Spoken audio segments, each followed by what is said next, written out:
Welcome, everybody. This is Rabbi Avi Tenenbaum. This is a special episode on the TFRP series. TFRP, if you're new here, stands for Torah for Real People. And one of the things we try to do in the TFRP group is make videos that talk about real issues that everyday people like you and me face and what the Torah says about them. A lot of people in therapy enjoy these videos. Therapists, rabbis, people in the community, people going through difficult challenges, anxiety, depression, going through divorce, debt. And we try to really get out there with some practical ideas that the Torah has to offer. I don't take credit for them, for real people going through some real stuff. And so TFRP stands for Torah for Real People. And we're going to be talking today about managing bad thoughts. And you see the word bad is in quotation marks. We're going to get to that in a moment. A few people in the beginning of Shovavim asked me to make a video about how to manage bad thoughts. Just a word about this before we continue. The TFRP group, if you're new to this, if you want to join, if you want the WhatsApp link, the YouTube channel link, you want links in Google Drive, we have a internet filter-friendly website where the videos, most of them go. So you can send an email to tfrpgroup@gmail.com, tfrpgroup@gmail.com. If you ever have any questions, feel free to send your questions as well. So today's video is about how to manage bad thoughts. And this was upon request from a number of TFRPers in the beginning of Shovavim. They said, hey, Avi, can you talk about how to manage bad thoughts according to the Torah? So we're going to try to do that today. Maybe we're going to put in a little bit of psychology.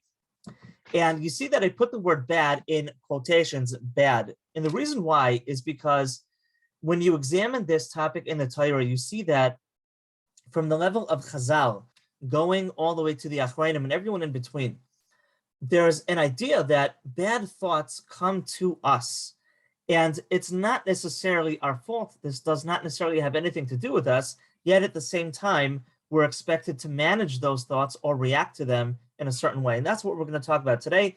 We're going to talk about the Boomerang Effect. We're going to talk about Hesech Hadas and other topics. And, I feel this is one of those really misunderstood topics where people get some bad advice, and if the advice that is given to them is not, on par with reality and with what the Torah says, and if you're not careful to understand exactly these sources the right way, then I think you can set people up for tremendous shame, for suffering, depression, addiction, and what's the point of that? So we're going to try to understand the Torah's advice on managing bad thoughts as best as we can. I think it's very straightforward stuff. We're going to share with you the sources. You can look them up inside. This is something that I do in between work as a chesed for the community. So if you like this video and you want to pay me back, share it with other people, share it with people that are therapists, people struggling with these thoughts, people in the SA groups, 12-step groups, wherever you think people might benefit from them.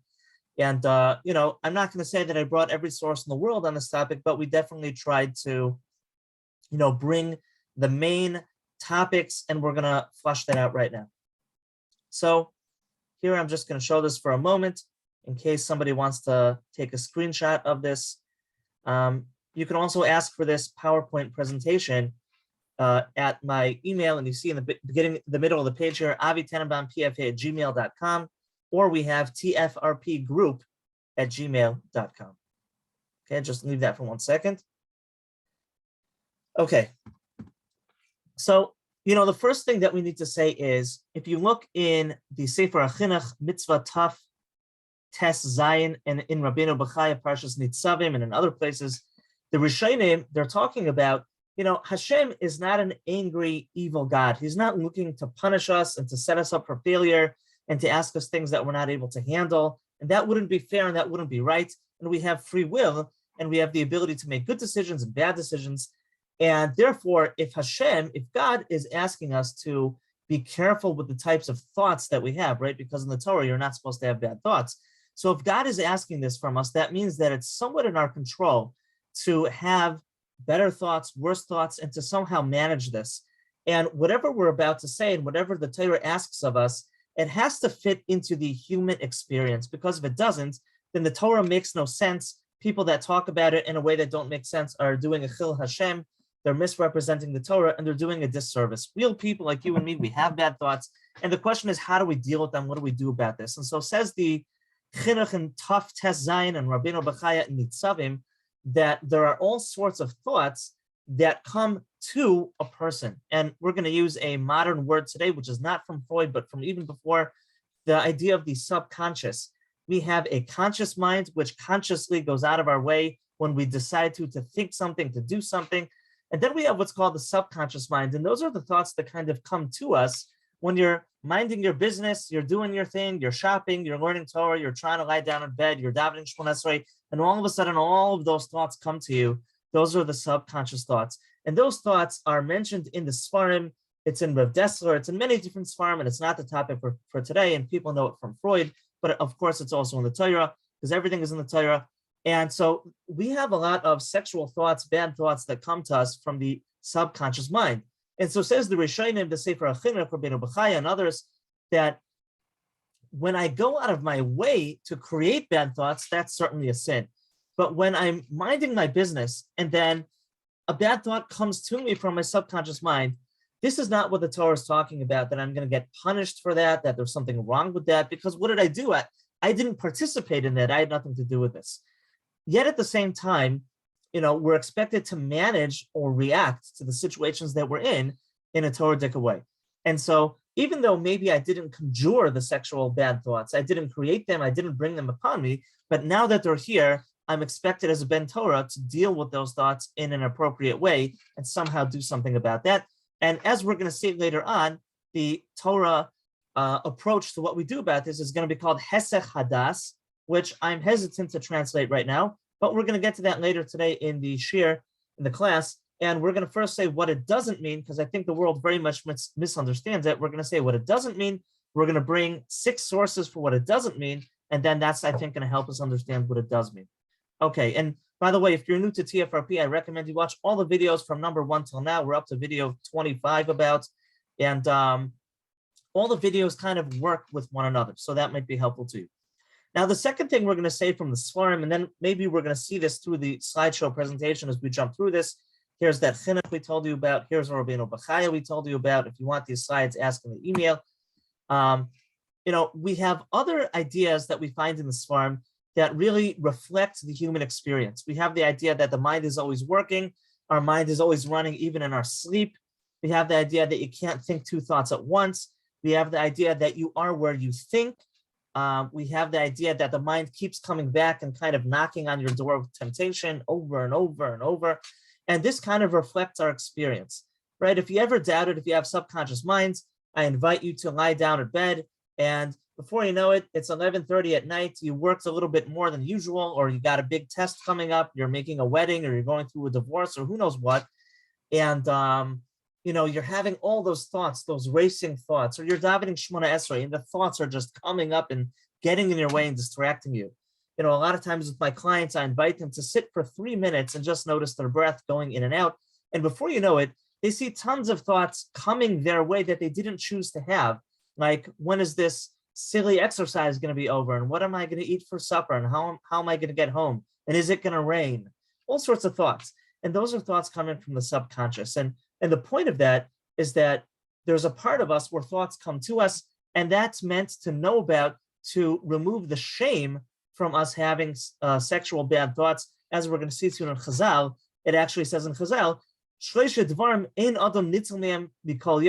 there's 3 types of thoughts that a person, nobody in this world is spared from every day, and one of them is hirhor avera, having bad thoughts. So it's a really human thing to have bad thoughts, and we're going to get to that in a moment. And if you're wondering, Avi, why would Hashem give us these thoughts, these bad thoughts? So that's why we put it in quotation mark.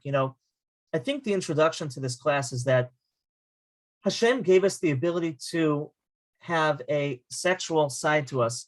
And that's obviously in order to have children. And when we have children, we're being like a Kadosh Baruch Hu Kaviyachal, and we're creating life. And that's one of the greatest mitzvahs that a person can do.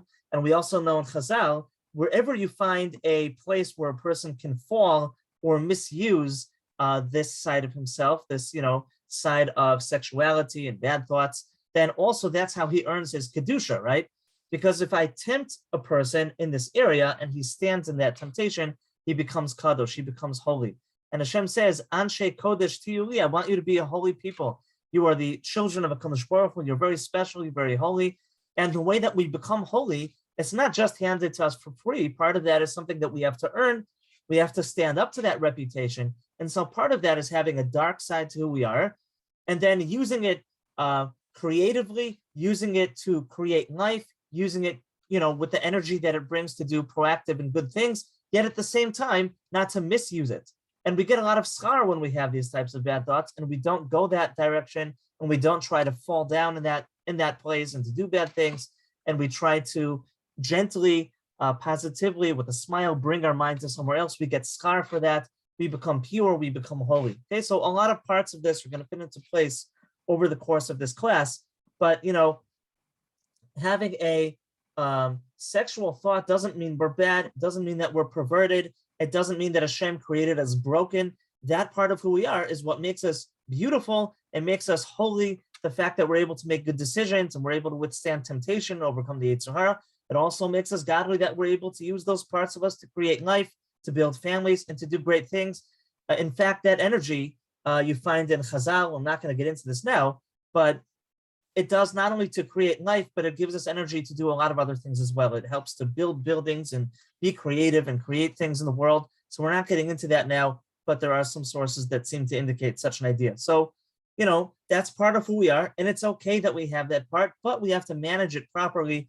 And when those thoughts come our way, the Torah expects us to navigate that in a certain way. Okay. So we have here an idea that your mind is never stopping even when you're sleeping. Here we have the idea that you are where you think.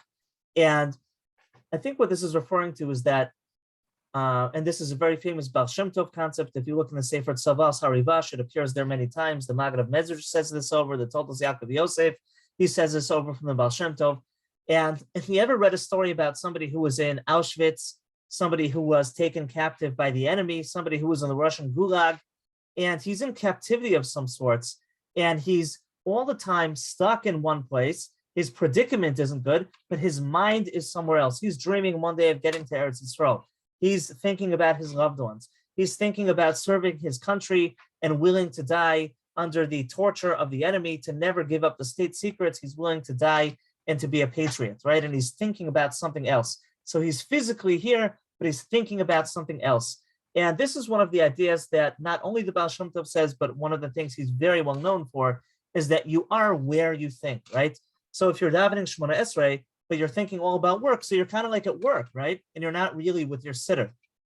And that's going to be important to remember, because when we talk about Hesech Hadas, this Torah advice about how to depart the location of bad thoughts and to go to some other place, we're going to see that you are where you think, right? So if right now I'm here thinking about these bad thoughts, and then I'm able to learn how to gently, with a smile, positively, I keep saying that, right?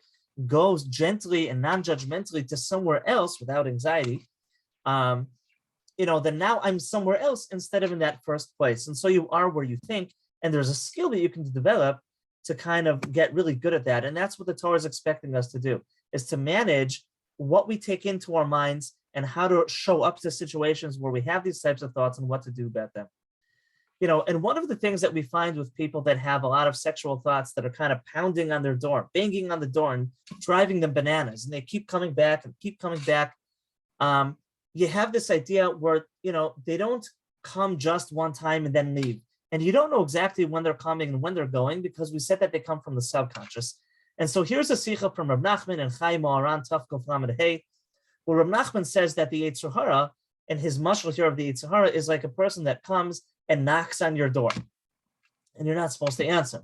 And then he comes later on again and knocks on the door, and you're not supposed to answer. And he's going to keep coming, and you're supposed to keep showing up to this test in the same way. And he keeps knocking, and you keep showing up to that temptation without giving in. And this repeats itself again and again. And Rav Nachman says here, afilu mea pa'amim v'yaiser, even 101 times and more, right? 101 times and more.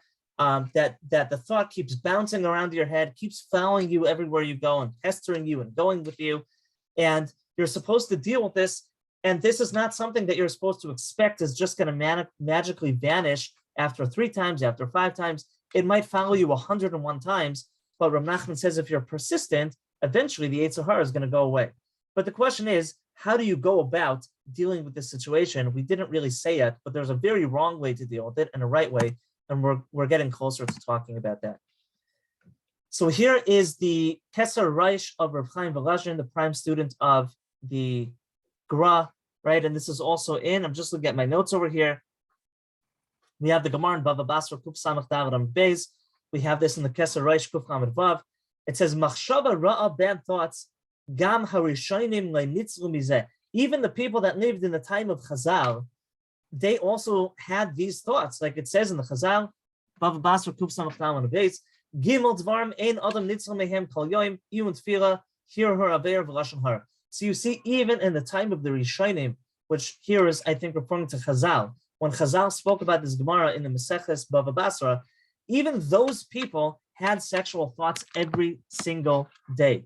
If you know a lot of stories, Dolim stories, I know stories about Rav Eli Lopian, I know stories about the Chavetz Chaim, other people as well, where these were thoughts that they had even in their old age. And that doesn't take anything away from their gadlus. That actually comes to show how great that they were.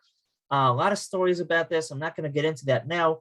We have a fallacy, especially in this door, and especially after some of the recent events, we have this fake news that great people don't have any of these thoughts. They don't have any thoughts of jealousy or haughtiness or sexual thoughts, and it can't be farther from the truth. What makes our Gedolim and Tzaddikim great is that even though they have these midos, they still overcome them. This is mafurish, especially in this area. I got stories about this, like I said, from the Chavetz Chaim, Rav Eli Lopian, and other people as well. Rav Eli Lopian, if you know who he was Zocha to Gilui Eliyahu, okay?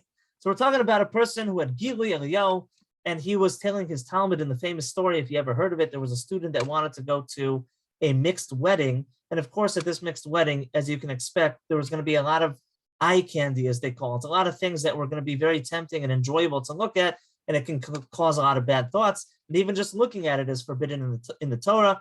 And he was negotiating with his Rebbe, Rav Eli Lopian, if he can go to this cousin's wedding. And Rav Eli Lopian said, I don't understand. I'm much older than you. I'm in my 80s or 90s. I don't remember which age he said in the story. And I can only see well out of one eye. And I know that if I went to this wedding, I would be tempted to look around and have all sorts of thoughts. So don't delude yourself. Don't pretend that you don't have this dark side to you, because we all do. And that's a very famous story about Rav Eli Lopian. And then, there was once an attractive young woman who was going in and out of the Chavetz Chaim's house over and over and over. And she was there a little bit too much. And the Chavetz Chaim turned to her and said in a kind way, I'm not an angel, and this is getting a little bit much for me. If we can find a different arrangement of how you're going to be here and, how we're going to share this space, this is getting a bit much for me. Okay? So, we have real stories like this. This is part of who we are. This is the whole Sefer HaTanya. The Sefer HaTanya is about how there's tzaddikim that killed their Yetzer Hara, and then there's other tzaddikim, which is 99% of the tzaddikim that you're going to read stories about, who they didn't kill their Yetzer Hara, which is some sort of incredible superhuman feat that most people don't accomplish, but they lived to the day that they died with their Yetzer Hara, but they were able to overcome the Yetzer Hara, and they are called in the Sefer HaTanya the Benoni. And so the Chavetz Chaim, Rav Eli Lopian, and all the tzaddikim pretty much that we have today, they're Benonim, and that's what makes them great and incredible and inspirational, is that even though they have these sides to them and these thoughts that come to them, they make good choices over and over. And if you look here, just to finish this Keser Reish from Rav Chaim Volozhin, he says, Im mesiach daitay min hamachshava ra'a bazu koife hasitra achar. Right? We have these thoughts, they come to us every day, there's nothing you can do about it. But if you do what's called hesech hadas, to depart from those thoughts and kind of go somewhere else, which again, we didn't say yet how to do that. We're going to talk about that shortly. If you do that, you're going to get tremendous reward, because you are subduing the evil side of creation, and you're really upholding the purpose of why we're here in this world, of making good choices, using free will, and being a godly person. And if a person decides to just dwell in the sewage and dwell in those thoughts and kind of be there and stay there, then he has a spiritual sickness. He's going to be spiritually sick. Okay, and if you look in the footnote in the bottom pink note here on the bottom right, I bring also from here, but from many other sources as well.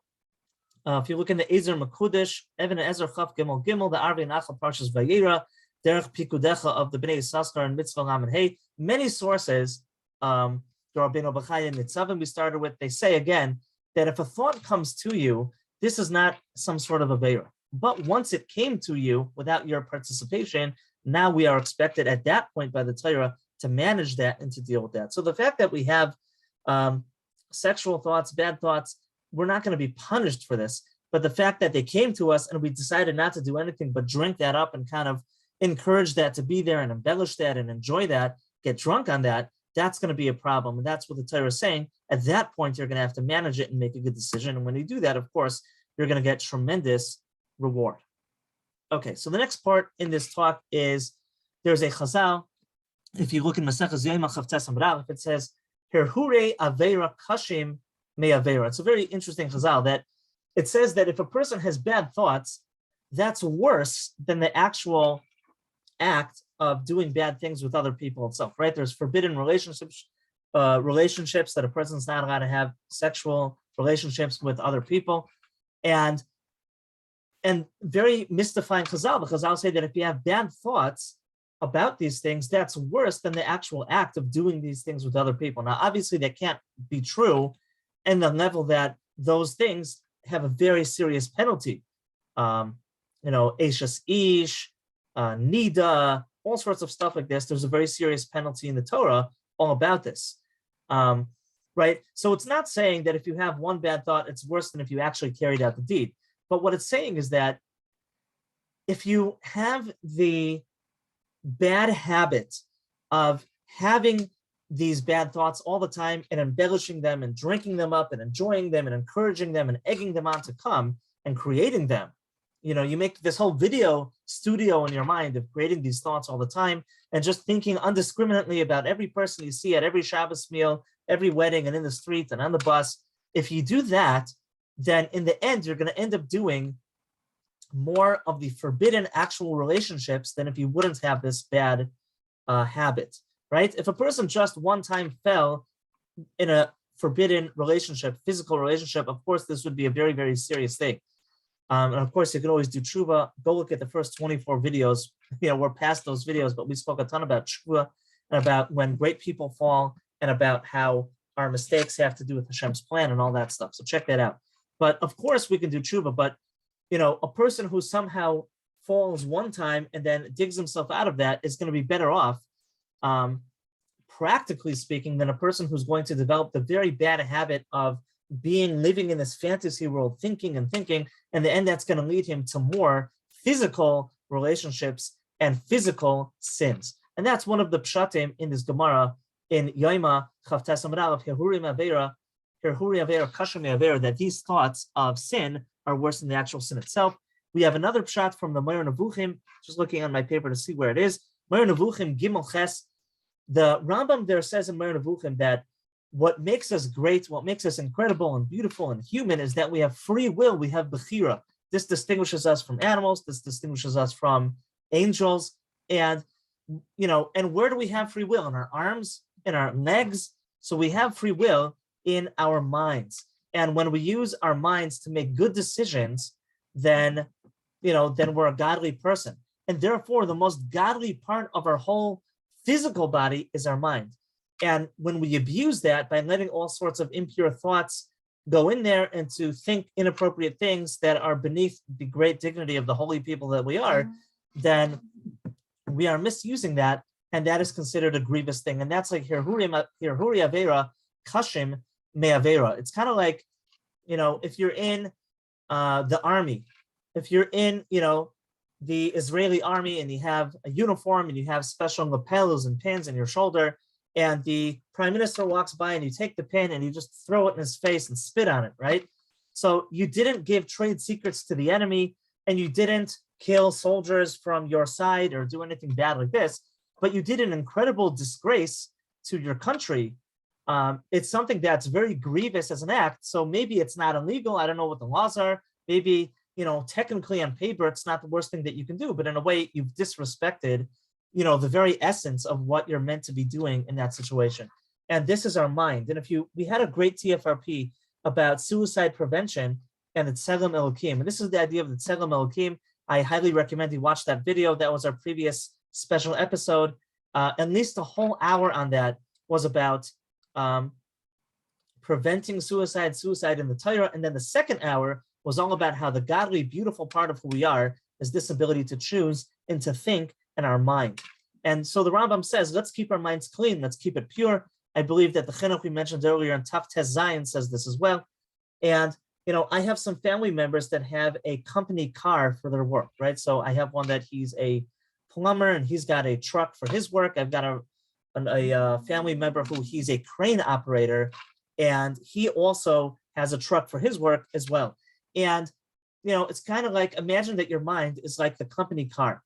And if you have a company car and your boss is giving you this expensive piece of equipment in order to go and do his job and carry his job out, which is good for you and good for him, right? And you open up the gas tank every few days and you pour in sugar and dirt, and instead of putting in diesel, you put in other types of fuel and you put in watered down fuel, then you're just clogging up and ruining the engine and ruining the car and ruining the beautiful, incredible machinery that was given to you in order to do your job. And that's what our mind is. And that's why we have to be careful what we consume, what we put in our minds. That's why we have in the Torah regulations about what we're supposed to think about, what we're supposed to look at, who we're supposed to hang around with, where we're supposed to go.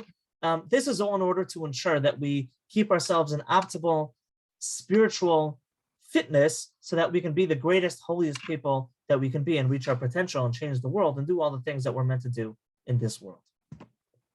Okay, so moving right along. Right, here's the Arvei Nachal again. Everyone's telling you that, you can't control thoughts from coming to you, but you can choose how you react to it, okay? Okay, here's the Tanya, the Sefer Tanya in Perek Chavches. He talks about how when those thoughts come to you, just don't engage in those thoughts. We're going to get to that now.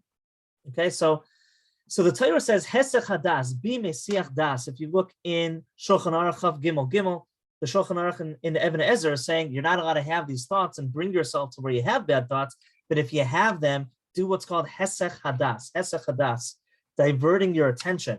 And then the Shulchan Aruch says, where are you diverting your attention to? You should, instead of having bad thoughts, think about Torah. This is also, if you look in the Zayar Vayeshev page Kuf Tzadi, also says there that if a person has bad thoughts, he should be Oisek in Torah, Yasek b'Torah. If you look in the Rambam, I think it's in the end of Isuri Bia, if a person has bad thoughts, Yasek b'Torah, and the Rambam famously says there that a person who has bad thoughts is a person whose mind is free of chachma, right?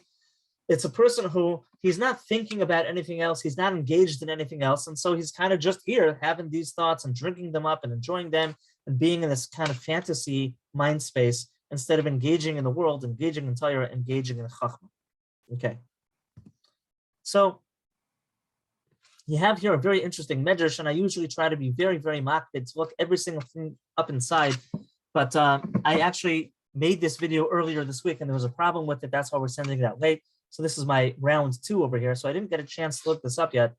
But the Medrash Rabbah reportedly says that anytime you have a thought, which is not a sinful thought, it is called chachma. Machshava shalei techashiv ba'avera tavai v'tikra chachma, right? So what happens if I'm thinking about how to remodel my kitchen? I just watched or I read something about how to make a bonfire outside, or I'm thinking about planning a trip, bein hazmanim, or I'm thinking about my finances and how to invest my money, all sorts of interesting things you can think about, right? And all those things, which are neutral things, they're not sinful things, that's considered chachma. And there's a lot of chachma in the world, and Chazal say chachma b'goyim tamin, right? There's a lot of chachma by the goyim, chachma b'goyim tamin.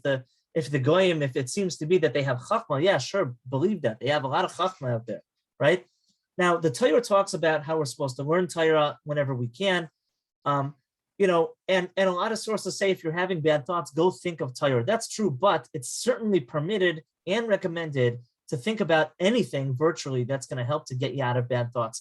It certainly is not going to be plausible that Hashem wants you to think of Torah when you have bad thoughts, and in the end, you don't think of Torah, and you just go back to your bad thoughts, right? Not everyone has a sugya on the top of their tongue, some chiddush to think about. Not everyone's plugged into learning as much at that time, where the bad thoughts are kind of dominating them and overcoming them, preoccupying them, overwhelming them. And if you ever had such an intense experience, it's very, very difficult to think, right? And so, learning Torah that's ideal, that's incredible, and it's powerful, and that's what Chazal recommend. But you can't always do that. It's not so easy. So that's okay too. The Rambam says mainly who has bad thoughts, somebody whose nave is panui min hachachma. So go think about chachma. Start thinking about your stock market. Think about your family vacation that you were planning. Think about how to redo your kitchen. Whatever you're thinking of that's not something forbidden by the Torah and that can lead to some bad physical stuff, acting out with oneself or with others, that's great. That's already good. That's Ratzon Hashem, and you got to do what you got to do. So get that done, and you're going to get a lot of star for that. Now, we have here an idea that you are what you consume, right? Your Bubby and Zadie, your grandparents, they always told you are what you eat, right? And they ever kind of made fun of you for that. You are what you eat, and they made jokes about that. You think about what you look at. You think about what you see, what you hear, where you go, who you engage with and interact with in the world. And that's why you have the Torah saying, you have a Yerushalmi in Brachos, Perak Aleph, Halacha Hey, which says, Niba ve'ena trace sure daveir, right? The eyes and the mind are like the sarasim, the agents to help a person do an aveira, right? They're kind of the program managers, the project managers that help you get aveiras done, right? Because you see something, you see something, and now your mind wants it. That's how marketing works. That's how advertising works, right? Is that you're reading Mishpacha magazine on Shabbos, and then there's some Pesach hotel ad, and you're like, oh my gosh, that's breathtaking. Austria, we have to go there, right? So you see something and you want it. This is how the world operates in the world of business. So this is clearly how it works, right? So you see something and you want it. That's why people are paying millions of dollars in the Super Bowl for 30 seconds of just showing you that product for just a short time and putting them in your mind so that you're going to be likely now to act upon that and go purchase that, right? So you are what you consume. And here the Or Chaim, this is in Vayikra, Perek Yud Ches, Pasuk Beis. He's talking here about how when we guard what we look at and we guard what we think about, then our behavior is going to follow through, right? And that's why, they say in English that an ounce of prevention is worth a pound of cure, right? When you manage, before you get into this dark black hole, rabbit hole of bad thoughts and temptation and lust, if we're day to day making good, tiny choices about what music we're listening to, what we're looking at in the street, what media we're consuming, what we're reading, the type of people we follow, the people we talk with, the people we're friends with. When you do all of that, it's going to affect your behavior. It's going to affect your thoughts. It's going to put you in a much better place to be able to manage those thoughts. And then obviously, if we're consuming garbage and we're putting into our minds all the worst stuff in the world, this is going to have a profound impact on our thoughts. And I think, I'm going to digress on this for just a moment. I'm going to digress on this because I think this is one of the biggest fake news myths in today's generation, 2022, that was promulgated by the media and by people that are very greedy, that they don't mind if you die a spiritual or physical death as long as they can make money on you. There's a lot of lies spun by the entertainment business, the video game business, Hollywood, where if you look at things and you think things, that's not a problem. If you hear things, that's not a problem. The only thing that's a problem is if you just go and actually do it. So if you take somebody and he doesn't have any ideals of Torah, he doesn't get a Jewish education, right? He's got this regular education and you're pumping into his mind all day thoughts of murder, thoughts of glorifying drugs, glorifying crime, glorifying promiscuity, deriding the government. What do you think exactly is going to happen? Violence, exposing people to violence over and over desensitizes them. Now they're a few steps closer, a few barriers are removed from them to kill somebody in order to steal their money or to hurt someone and not to feel bad about it, right?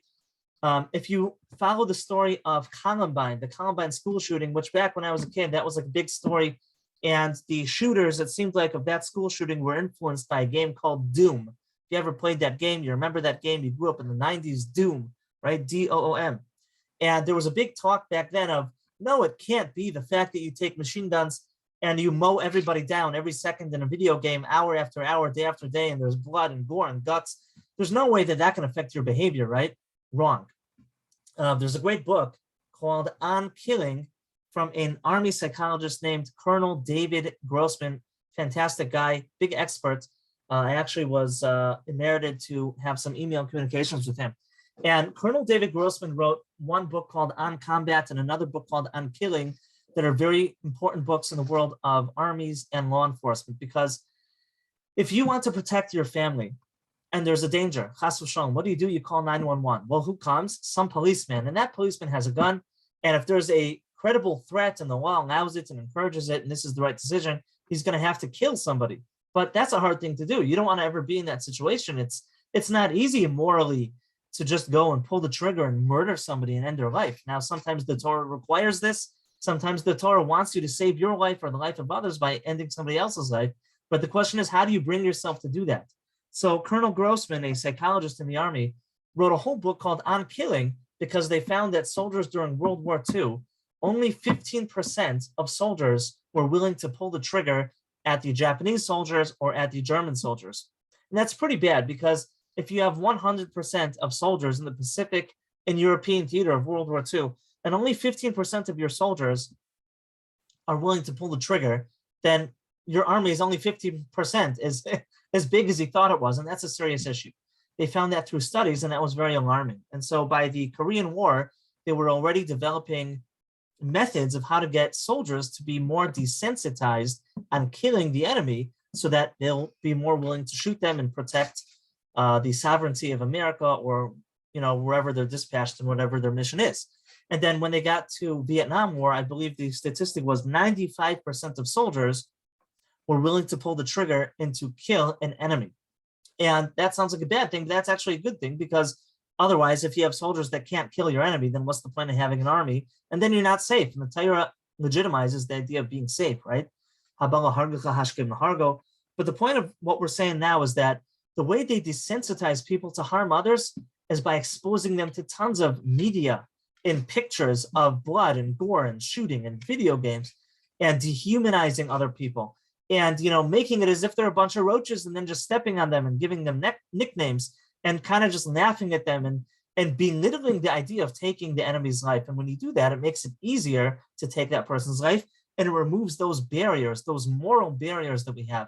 And so what you are exposed to desensitizes you, and it removes all sorts of barriers and allows us to be closer to do all sorts of things. So this is also true, obviously, with pornography, and the way that people portray one another in pornography, and the way that people harm one another in pornography for their own self-gratification and lust. They're abusing other people and hurting other people and doing painful things and all sorts of stuff. I'm not going to get too into that now, but that obviously desensitizes us and removes all sorts of barriers, and it's just not good, guys. So coming back to this Or Chaim Kadosh, you are what you eat. You are what you look at. You are what you listen to.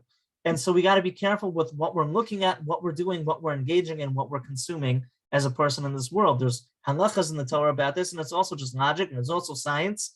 You're going to find a lot of the soft science paid for by entertainment, industries, basically denying this, but it's certainly true. Okay. You also find in Chazal, if you look at Even Ezer Siman Chaf Aleph, it says that if a person is going by and sees a person's clothing, that he knows who that person is. So, let's say he knows a certain woman in the neighborhood, and he sees this woman's dress hanging out to dry. Now, it could be by looking at her dress, he thinks of her, and he thinks of her in the dress. He starts to have bad thoughts. And so the Torah says you can't even think of big dates, you can't even look at and think of big dates Sivainim Shal Isha. In other words, what this is saying is that people have what's called thought association. Sometimes we see things that we associate with taiva, with temptation. And so we said before, when you look at something, you are what you consume. And therefore the Torah says, don't only not look at people that are going to cause you to have bad thoughts, don't even look at the things that they own, the inanimate objects that are going to cause herhurim in your mind. Okay, so that's how far this goes. There's a story in Siach Sarpei Kodesh about Reb Nachman and his daughter Aro. If you look in Chelak Aleph, Tov Kuf Ayin Beis, it says over there that they were cleaning the house, and there was a clock, and she was covering the different objects outside from rain. I guess there was some light rain while they were cleaning the floor of the house or whatever the story was. And so there was this clock outside. She didn't want it to get wet. And so she took a handkerchief that I guess she wasn't using, that she used to tie up in her hair, this single woman, Otto, and she put it on the clock so the clock wouldn't get wet. And Rav Nachman said, it's kind of pathetic to say, it's sad to say, but there are people that are so involved in bad thoughts in our generation that they're going to see your handkerchief and they're going to start thinking all sorts of bad sexual thoughts. So it's sad, it's reality. But, let's not deny that reality. Let's see that that's a source of holiness and Kedusha if we manage it right. Let's see that that's a source of greatness, even if this takes many years, even if this takes a lot of hard work. That's what makes us great. That's what makes us incredible. This is a journey that can take many years to learn how to manage these things. But that's why we're here for in this world. And that's what gives us schar and a place in Olam Haba. And that's what makes us incredible. That's what makes us better than the angels and better than the animals. And this also keeps us safe, that it keeps us away from temptation and from some pretty bad situations. Okay, so just running right along over here, we have a number of sources. I'm just going to say this out loud. We have in the Yigeras HaMusar of Rabbi Yisrael Salanter. We have in Sefer Hamidus of Rav Nachman in the section called Niyuf Yud, Keser Roish of Rav Chaim Veloshin Kuf Lamed Hey, Rabbi Yerucham and Das Torah Bamidbar Reish Yud Aleph, Sefer Chaim Aran of Rav Nachman in Taf Kuf Vav, and in Sichos Aran Rav Nachman in paragraph Shin Dalid.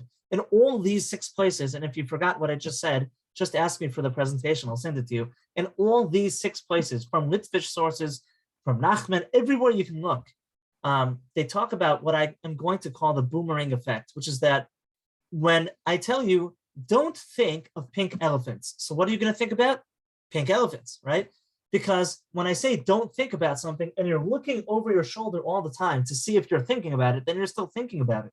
And so when the Torah says, oh, you have bad thoughts, be mesiach das, divert your attention. What does it mean? So here's where we're getting into what it doesn't mean. We have 6 sources which say it doesn't mean to anxiously run away from your thoughts. This is one of the biggest mistakes that a lot of people teach others today.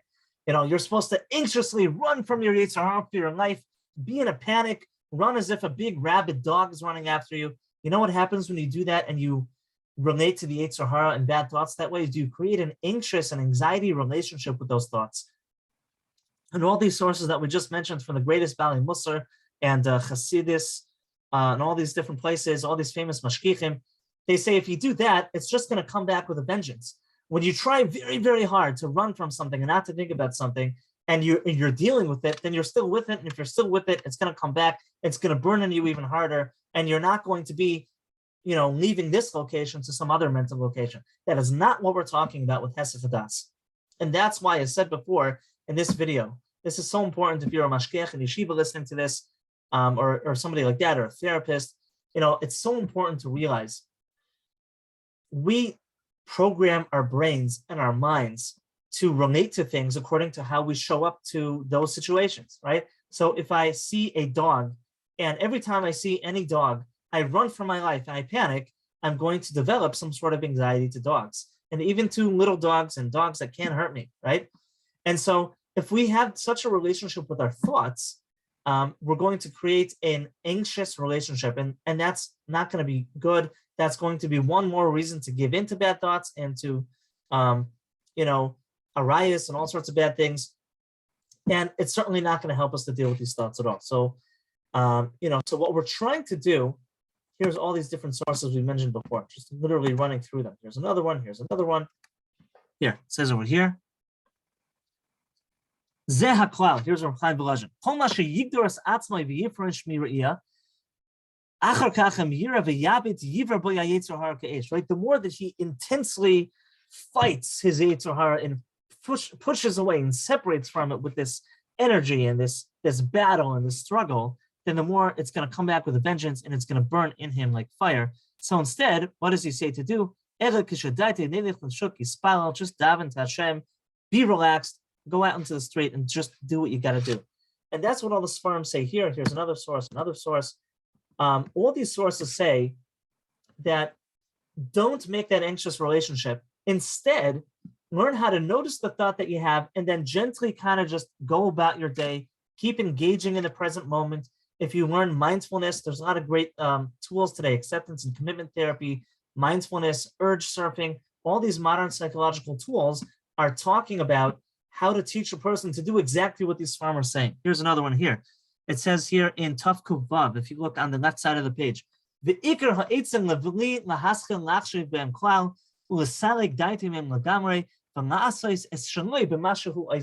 to happen is this. I have a bad thought. Let's be very practical.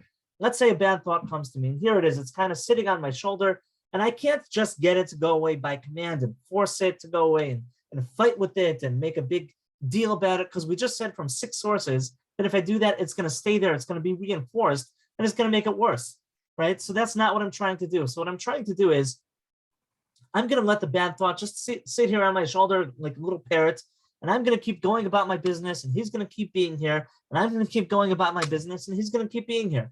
And I'm going to bring him with me to the base medrash, and bring him with me to lying down to my bed to go to sleep, and bring him with me to whatever it is that I'm meant to be involved in at that moment. And if you ever studied mindfulness and acceptance and commitment therapy, you know exactly what I'm talking about. And if you didn't, then maybe that's something that's worthwhile for you to invest some time and money in.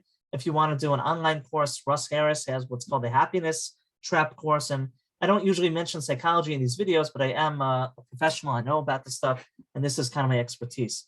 So, what the Sfarim are clearly saying is that you don't want to make an anxious relationship with those thoughts and run with them and struggle with them and battle with them, but instead you're trying to gently, with a smile on your face, non-judgmentally, calmly, kind of relocate your mind to somewhere else.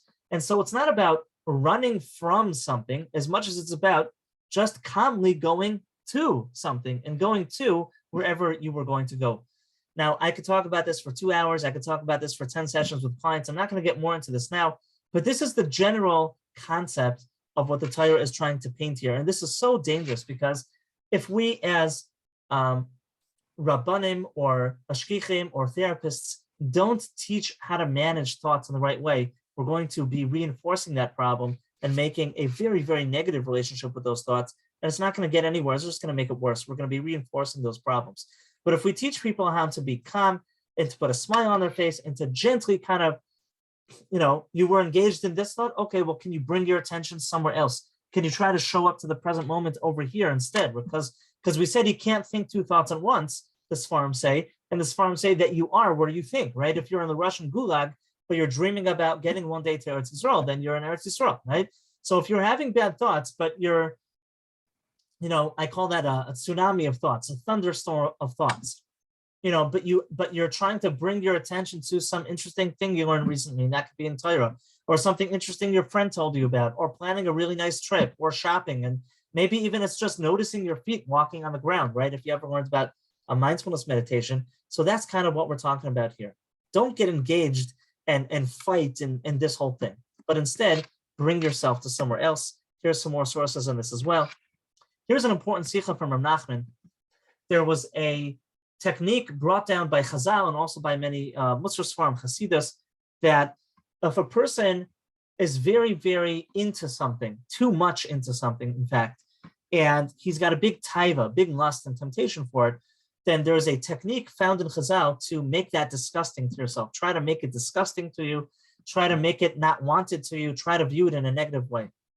And Rav Nachman says this piece of advice, which I'm not really explaining it now because it's not our topic, but this advice from Chazal is not for people who are, struggling in a particularly strong way with very, very bad thoughts. Because you have some people that they're dominated, preoccupied with bad thoughts, right? One of the signs and symptoms of sex addiction or any addiction is preoccupation, right? So you have some people, they're dominated, they're overwhelmed with bad thoughts. And Rav Nachman says, don't even try this technique of Chazal, of kind of making the bad stuff disgusting to you, because then you're thinking about it. When you're thinking about it, it's going to win you. Just don't go there. Don't be there. Gently, calmly, go somewhere else. Put a smile on your face. Smile, be happy, and go somewhere else. This is an important sikha that I wanted to throw in from Rav Nachman. This is not only from him, but it's just very easy to read from him. Here in Sichos Aran Yud, the Torah talks about an idea of Zeh U'ma Zeh Asa Elikim. And the Torah talks about an idea of which is basically there's a good side in this world and a bad side. And these two sides are equal, right? And that's what gives us free will, is that anytime that I'm doing better and I'm making good choices, the Yetzer Hara ups his ante, so that if I moved up from kindergarten, Avodas Hashem, to grade 1, so that my Yetzer Hara graduates to grade 1 too. I go to grade 2, to grade 3, to grade 4, then my Yetzer Hara grows as well. So Kol Gadol Mechavero, Yetzer Gadol Hemeno, because the greater I become, the better choices that I make, my Yetzer Hara has to get greater in order for there to be some sort of equal balance in contra in that way to enable free will. So otherwise there's no free will, right? And so the nature of our Yetzer Hara actually changes as we make better choices over time. And so here, Reb Nachman says in the Sikha that imagine two people are wrestling. And if a guy sees he's starting to lose, then he starts in a last-ditch effort to put in as much effort as he can to fight back and try to get his opponent. If you ever learned about wrestling, I had a little stint in wrestling, right? So sometimes people in wrestling are going to do something like that. So Reb Nachman says sometimes you're making good choices. You're doing the right thing. And it's exactly because you're doing the right thing that some really bad thoughts come your way. The Yetzer Hara comes particularly knocking on your door. Boom, boom, boom, really, really loud, knocking on your door. And it's because you were doing good things. And a lot of times people have bad thoughts or a very big lust or temptation, and they say, oh, look at me, poor me. I'm so low, I'm so perverted, I'm so twisted, so bad. I'm so disgusting. If people just knew these thoughts, they would think I'm crazy. They would never want to be my friend. So first of all, we said in today's video, Chazal say every single human being has these thoughts every day. We showed why that was purposeful and important and part of who we are and beautiful, and it makes us great. And this is a big theme, by the way, in all the TFRP videos. If you didn't watch all of them, if you just watched some of them, go back and watch all of them. It's important. They all bounce off each other, and this is all really great Torah sources. But here, Rav Nachman's saying, sometimes you're doing bad because you're doing so good, and that's important to know and put that in perspective. Okay. Now we have in the Torah other indirect ways of dealing with bad thoughts, and I wrote here the Chidushay Harim and Noach. I think that was TFRP video 4A and 4B. We had some TFRP videos about, do some people have a particularly harder time than other people in their Yetzer Hara? And the answer was yes. We brought a Vilna Gaon to that. We brought a Chidushay Harim on that. And I believe it was the Chidushay Harim in Parshas Noach that said that if you're dominated every moment, all day, all the time with bad thoughts, he says, then your main focus at least is to stay away from bad behavior, right? Because you have a limited amount of mental resources. So try to invest most of that in staying away from at least not chas v'sholom doing some bad physical sins with other people, or maybe with oneself. And there's that way of kind of investing your energy and maybe placing less investment into focusing on the thoughts and more onto the physical things as well. So you can look up that Chidushay Harim, you can look up that old video. And of course, that's never an excuse or a heter to kind of indulge and enjoy bad thoughts and engage in those and bring those upon us on purpose. But it was just kind of a strategic idea, and an idea that Hashem is going to overlook the level of thought. He's going to relate to it differently with the person who at the get-go started with a very, very difficult challenge in his thoughts, more so than other people. Hashem's going to relate to that differently than, a regular person in that way. So we have all sorts of pieces of advice from the Sforim here, that when you work on your midos, when you have good midos, then you're also, in some indirect way, going to be less likely to have bad thoughts. You're going to reduce the bad thoughts. They're not going to have such a stronghold on you. You're not going to be, having as much of a reason to indulge in the bad thoughts, right? Because when your life is going good and you have good thoughts and you have good midos, so good midos, good character traits, they create good thoughts. We had a whole great TFRP video called Being a Mensch Helps Combat Lust. It's a very important video. If you didn't see it yet, I encourage you to go back, put in the time, make the time to watch it. And it talks about how working on our character traits helps us to prevent lust and bad thoughts. And what's the connection? How could that be? But it can be. And there's a lot of connections in that way. Here, the Reishis Chachma, amongst other Sforim, spoke about going to holy places. If you go to holy places, like you go to the shul, you go to the kosel, you go to kivrei tzadikim, this is going to help you to have pure thoughts, to purify your thoughts. Now, in the TFRP videos, I try not to bring in the esoteric as much as I can. And it's not because I don't believe in the esoteric. It's not, I believe in it, I learn it, I could give classes on it. But I try here to avoid esoteric stuff because I want everything we say here to be the simplest, most actionable, doable, practical things for people suffering the biggest suffering. They're in therapy, they're struggling, they're in the 12-step groups, but they can just get out there and do some of these things. I feel that a lot of times people do a disservice. They talk about a shir like this, and they say all you have to do is just say this pasuk and wave your hand over your forehead, put some snow on your forehead, and boom, your bad thoughts will go away. And I think when you do that, you are doing a very big disservice. When you talk that way, you're making the Torah look foolish, and you're misleading people, because you and I both know that if you have somebody that has an extremely hard time with bad thoughts, so to simply rub some snow in his forehead isn't going to magically take away his addiction or his 15-year-long struggle of bad thoughts. And the Torah is more complex than that. Now, I'm not saying that there's no schools in the Torah, and I'm not mezalzel on those sources, that I can easily give a shir on those sources. In fact, the page that you're looking at is from a sefer full of those sources, a sefer called Kedushas HaAdam, I think it's called, from Reb Benayu Shmueli, or one of his students, one of the Mekubalim here in Yerushalayim. But, but that's not the point. And the idea is, it's about not doing quick fixes and magically waving a wand to make bad thoughts go away. It's about putting in hard work and changing our behavior and kind of taking stock of what we look at and what we consume and what we listen to and where we go and who we hang out with, and learning new skills of how to manage thoughts. And maybe that's going to involve going to a therapist. Maybe that's going to involve learning all these sources, or both. I don't know. And so, just saying the pasuk 12 times, 10 times, boom, and magically all your problems will vanish. To me, that's like those ads on YouTube where they say, just sign up here and by tomorrow morning, you'll have $5,000. Yeah, really? Is that how making money works? Everyone knows that it's not, right? So here, B'kaimes Hakdoshim, going to holy places, has an esoteric way of how that helps you, and I don't deny that. But I think it also, in a psychological and social level, has a very practical way of how that helps as well. Because you're going to be surrounded by good people and holy things. You're going to be taking in less bad stuff. And instead of consuming bad things and thinking about those, being in Times Square and consuming that stuff, you're going to be in the Beis Medrash and consuming the things you see there. And what you see there is going to be good. It's going to be holy. It's going to be pure. I can't say this enough. I have a group of friends here in Yerushalayim that they're so special, holy, pure people. And when I'm with them, I feel pure. I feel that they raise up my level, okay? If you studied anything about Psych 101, psychology, sociology, people have a huge influence on one another, or environments have an influence on a person. And again, when we surround ourselves with great people, people that work on themselves, and we're listening to Torah Shiurim, and we're kind of showing up to the street in a different way, into weddings in a different way, into all this type of stuff, and we're consuming entertainment in a more pure, better way, and we're going to holy places and hanging out with holy people, we're going to start to become more holy. And again, that's not a magical solution, but it's just a fact that you are what you consume, like we said earlier. Okay, let's just see if there's anything else we left out over here. I think we covered pretty much everything.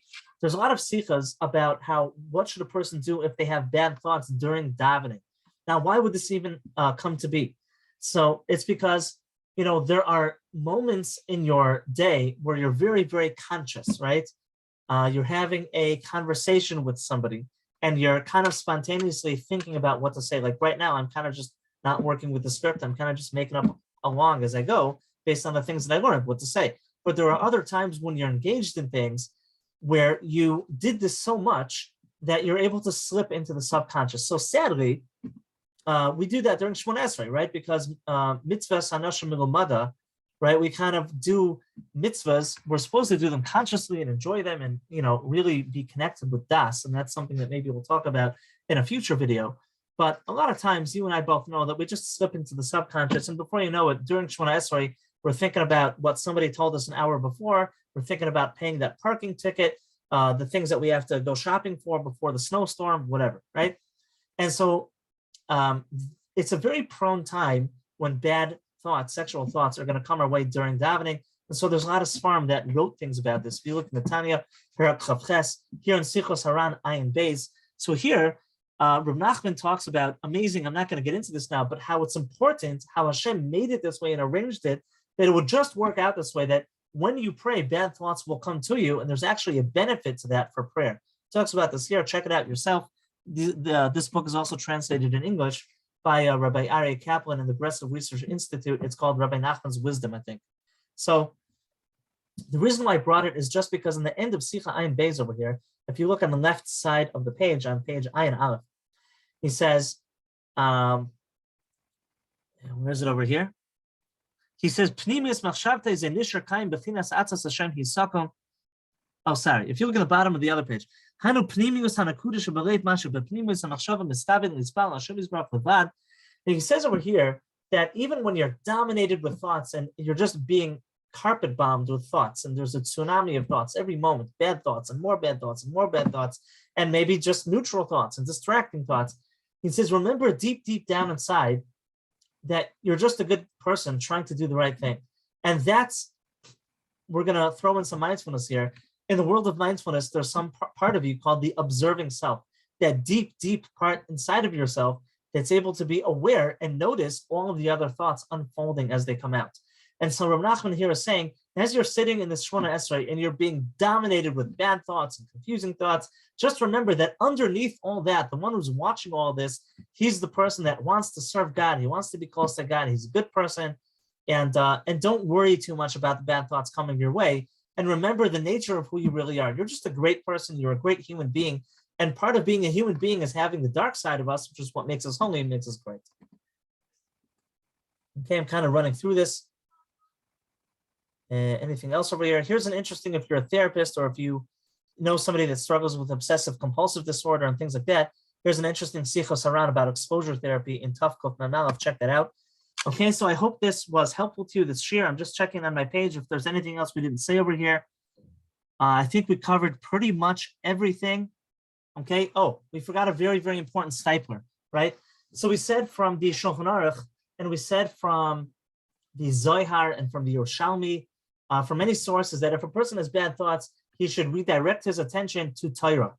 And again, based on what we learned today, we said we're not looking for magic tricks. We're not looking for quick fixes that are, as seen on TV, fake stuff that doesn't really work.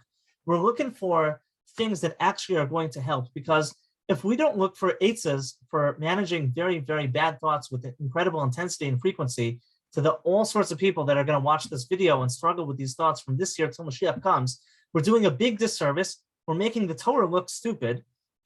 We're creating a distrust between people and Rabbanan, and it's just not good. We want to give eitzes that really help. And so I saw an incredible letter from the stipler. I'm just looking to see where that was. I think this was on slide 23. Let's see if we could find that. 23. Is it here? Yeah.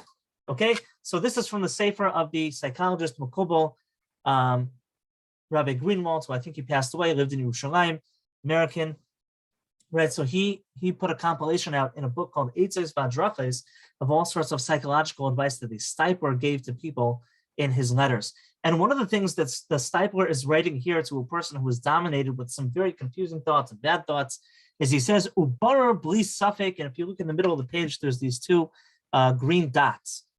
It says, Ubarar bli safek, without a shadow of a doubt in my mind, that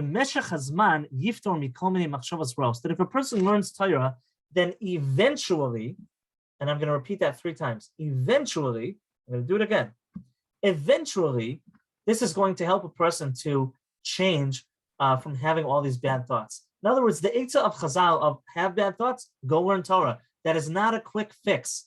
And, when we create fake expectations and tell this to our clients or tell this to our Talmidim, and they do this, this is going to set up shame. It's going to set up depression, anxiety, despair. It's going to reinforce the whole addictive cycle. And it's a great disservice and it's a great chilul Hashem.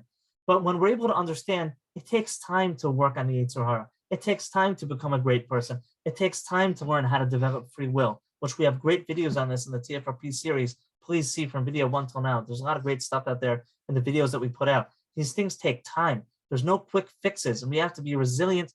We have to be happy. We have to be b'simcha.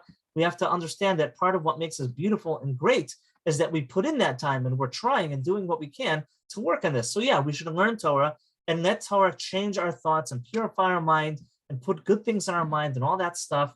But b'meshech hazman, it takes time. It's eventual. It's not a quick fix. If for you it's a quick fix, I'm happy for you. We'll give you the credits, we'll clap, we'll pat you on the back. But for most of us, that's just not how it works. And I was so happy to see this type where it works b'meshech hazman. It takes time. So I hope this was a helpful share to you. I don't take money for this. I do this in between work. This is something that I try to do as a chesed for the community. But the way you can pay me back is if you found this was practical, helpful, inspirational, interesting, please share it with other people. If you know people on YouTube that are engaged in the world of YouTube and social media, so we have this channel over there, Torah for Real People, have them subscribe and watch the different videos and hit the like button. And if you don't go to those types of places, we have all the same videos on a Google Drive link. So you can always watch it on Google Drive and also on a filter-friendly website. Hashem should give us tremendous Yata D'Shmaya in managing our thoughts. We should put a smile on our face. And, this is what we're here for. And we're great people. We're beautiful. We're incredible. And there's so much hope, and it's going to be wonderful. So let's stick in there. Let's do the best that we can. Here's just my email in case you want to write it down. I'll keep this on for another second. avitenenbaumpfa@gmail.com. If you want this presentation, I can send it to you. You want different links and how to join the groups or the WhatsApp link, you can ask for it there, or to TFRPgroup@gmail.com, like is written in the top left corner of every page. Everyone should have tremendous hatzlacha and siyata d'shmaya. Thanks for listening.